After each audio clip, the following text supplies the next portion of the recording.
Castellans of the Black Templars.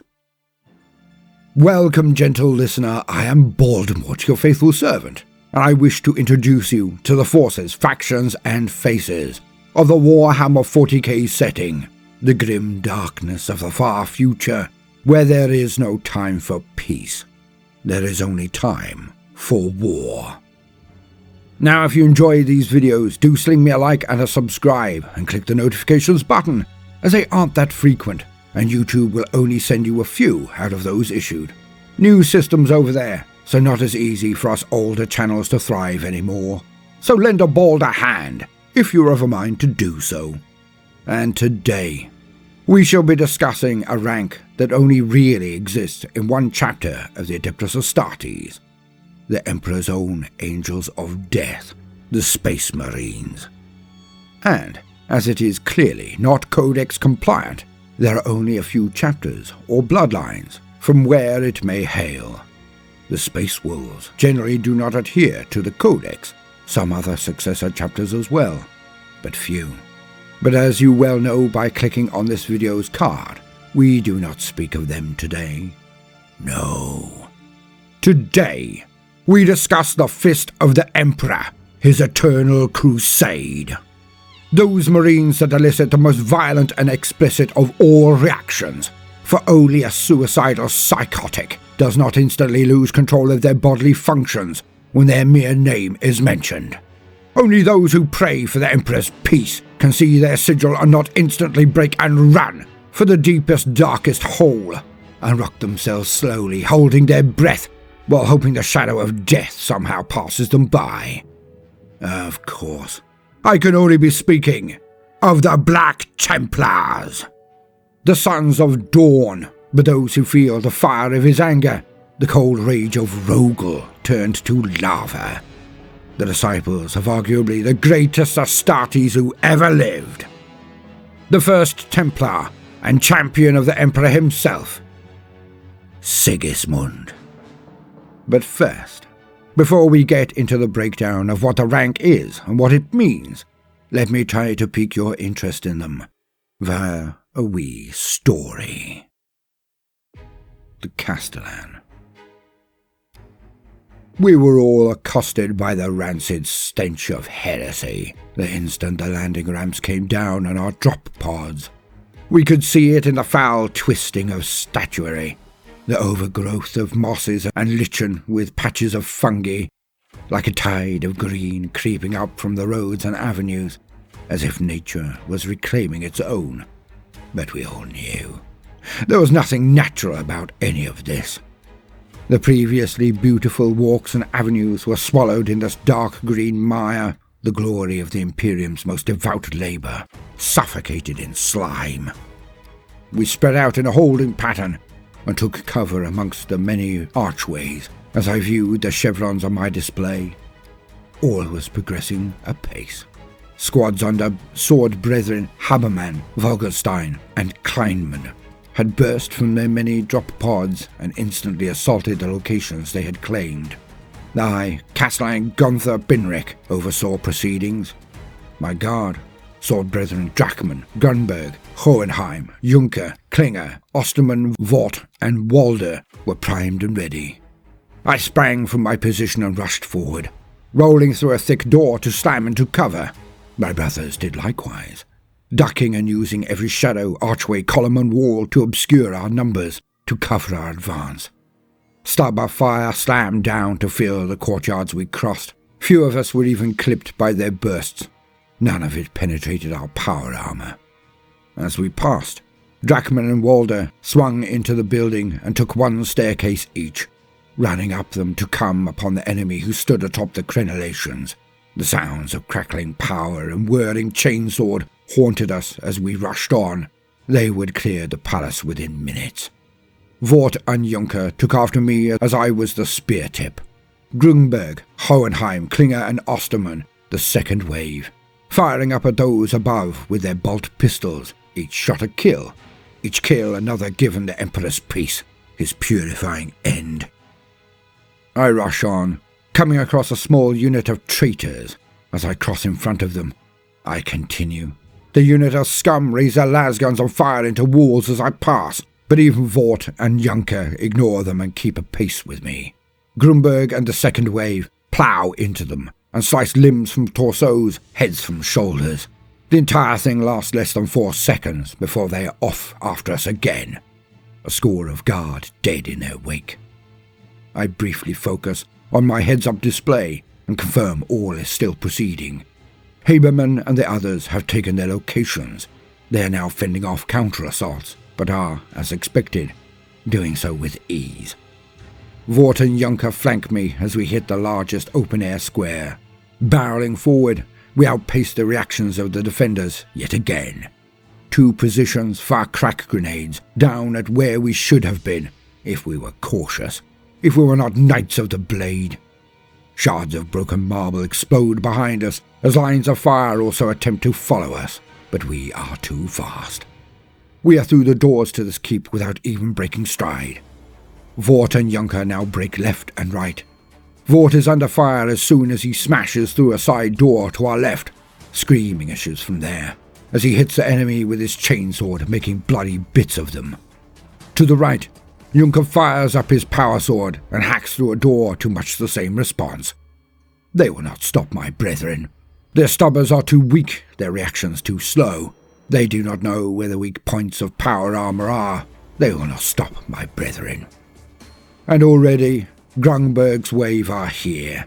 As I bound up the central region, a pair of staircases wide and opulent, I turn and bound again to land on the second level, but I do not pose or prance. I roll as soon as I make contact with the ground. It is good that I did, as missiles and plasmatic fire scorched the wall behind where I would have stood. And inside are over a dozen specialists, warriors who wield mighty firepower, yet in their hands they may as well be slings with stones.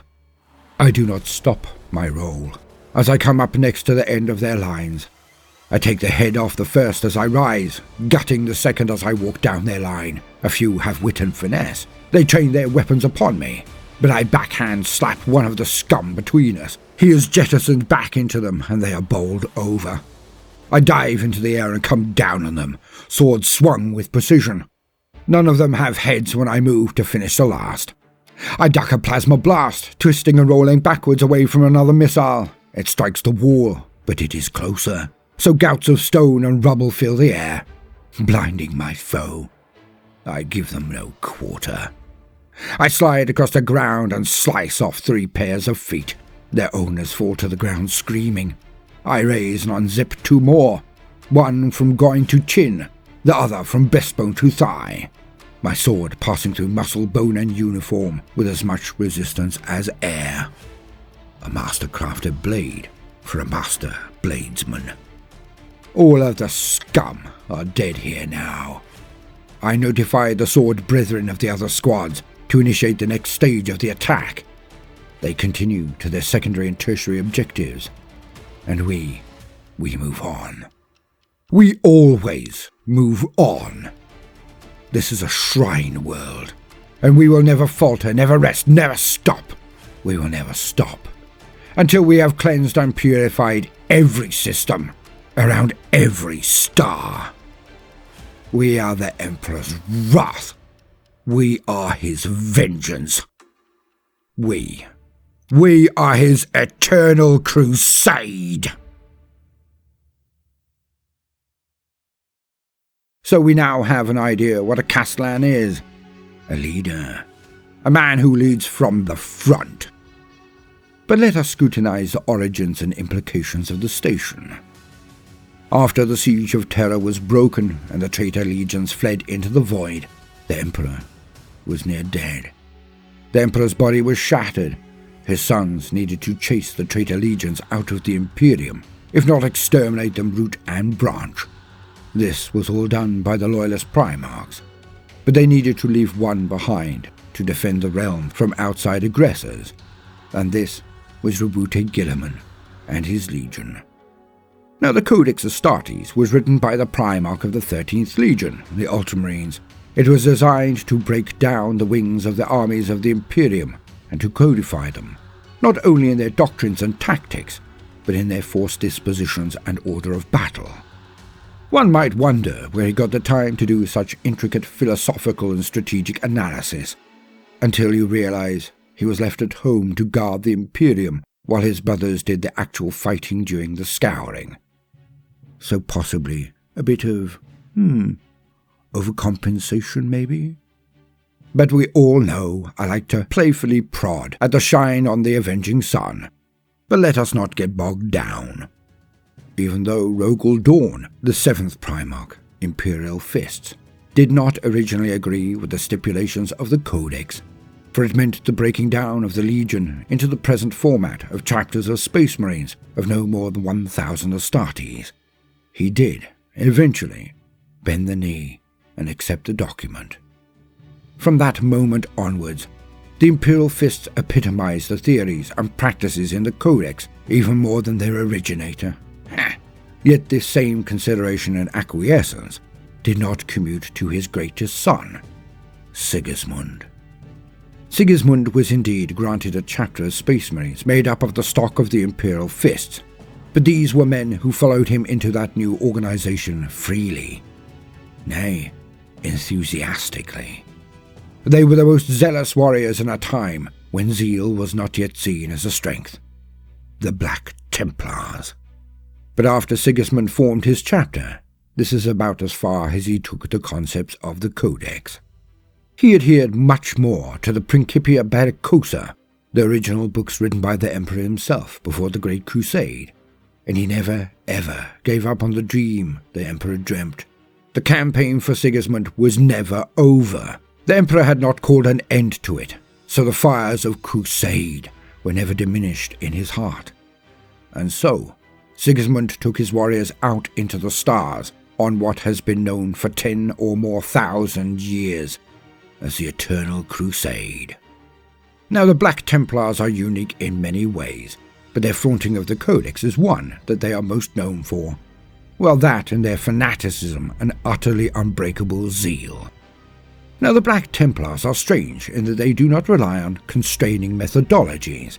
Some might say that they are far too loose an organization and more like a very angry mob. But this is usually the howl of those who could not function in the way that they do. For of all of the Space Marines in the entire galaxy, the Black Templars give more freedom and latitude and more autonomy to their Marines than any other formation that has ever existed, even the Black Shields, because they are not like most Marines. They consider themselves knights. They are bands of equals in the war. This is only possible due to their inner reason, their crusade. For the Black Templars do not have formalized squads and orders of battle. When a campaign or objective are declared, the Marines in the force form their own detachments and units as they see fit. But this is effective for them, as they choose who they will fight next to in the line, and all know exactly what their role is, their goal, and the best way to match it. Hence, there are very few positions of any real authority amongst the Templars. Of course, there is Helbrecht, the High Marshal, Lord of the Black Templars. Then, beneath him, are the Marshals. These are approximately similar to the captains of other chapters, who lead a company of 100 Marines. But a Marshal of the Black Templars is actually a leader of an entire Crusade force, and this can contain many companies of Marines. So realistically, they are far more akin to a chapter master of other Marine formations. Yet who leads the companies or their equivalent, if not captains or marshals? Well, that is the rank of Castellan. Often explained as the equivalent to a lieutenant, as we have heard, it is actually more close to a standard captain. But one might ask, does this not mean that they have an equivalent rank for lieutenant as well? The answer is simply no, because they do not need one.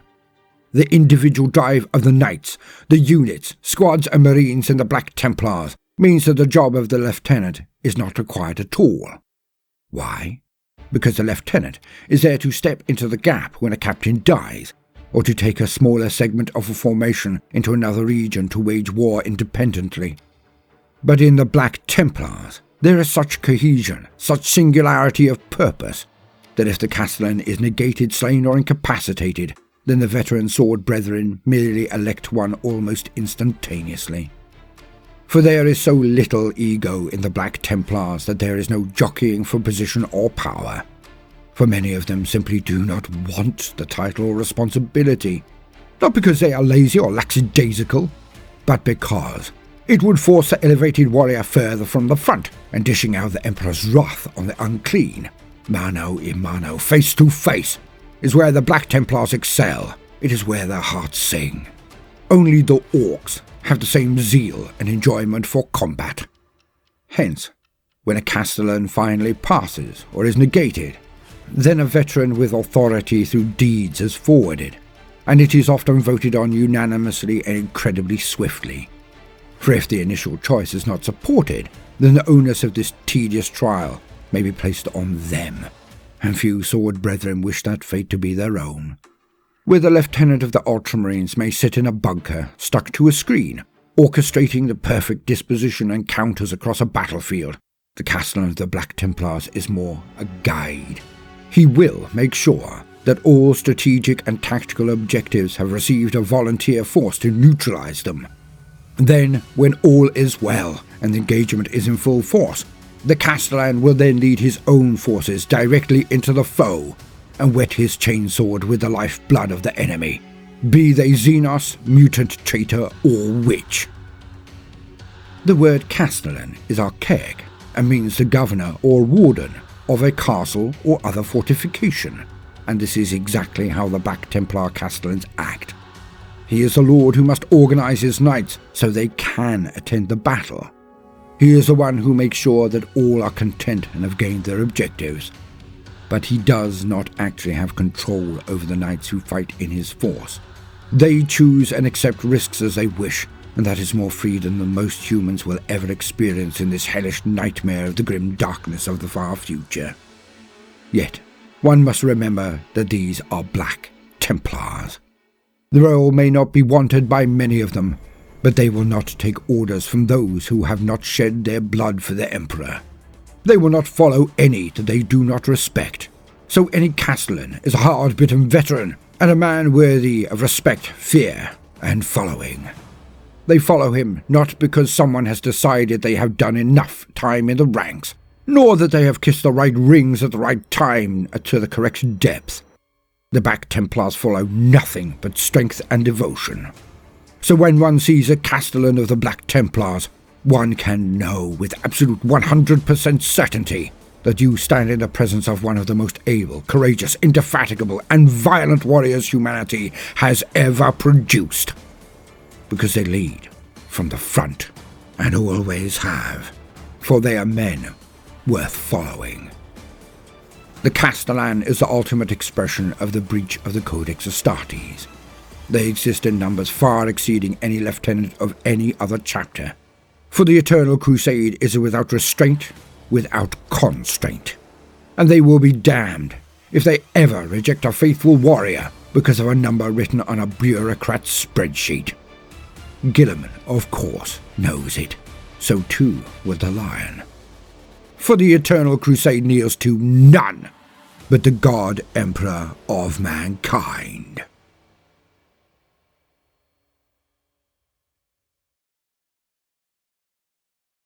I have been Baldermort, your faithful servant. If you have enjoyed this video, then consider joining us every Friday and most Wednesdays. A like and comment go a long way to help out. And thank you for your precious time. Now, no matter what you do today, do try to make some time for fun. Toodaloo.